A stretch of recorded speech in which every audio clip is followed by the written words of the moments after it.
Are you familiar with this sequence addition formula? What is the history behind this formula? Welcome to Let Me Solve YouTube channel.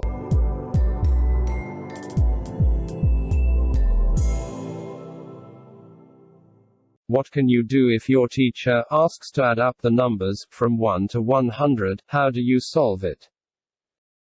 Same question has been asked in past 1787 by a 10-years-old Gauss and his fellow students, so they keep their mouths shut while counting them.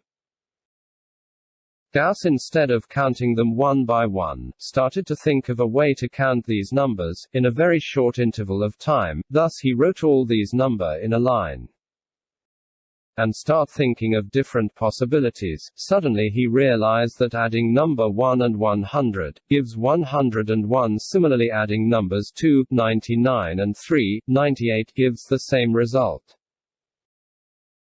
As sum of two numbers gives 101, which is constant for every two number, which means every two numbers added to make 101, so he divided the sum by 2. To get a constant value for every number, which is 50.5, then he multiply 50.5 to 100, as there are 100 terms, then he get 5050, which is the sum of numbers from 1 to 100.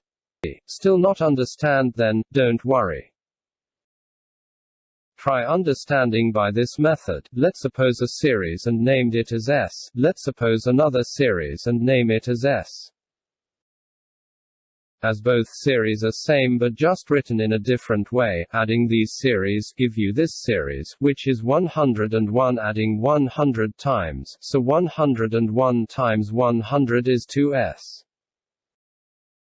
which is 10,100 equals 2s. By simplifying this equation, we will get 5050, which is the sum of numbers from 1 to 100. And this formula is now well-known sequence addition formula. Like, share and subscribe to get latest updates.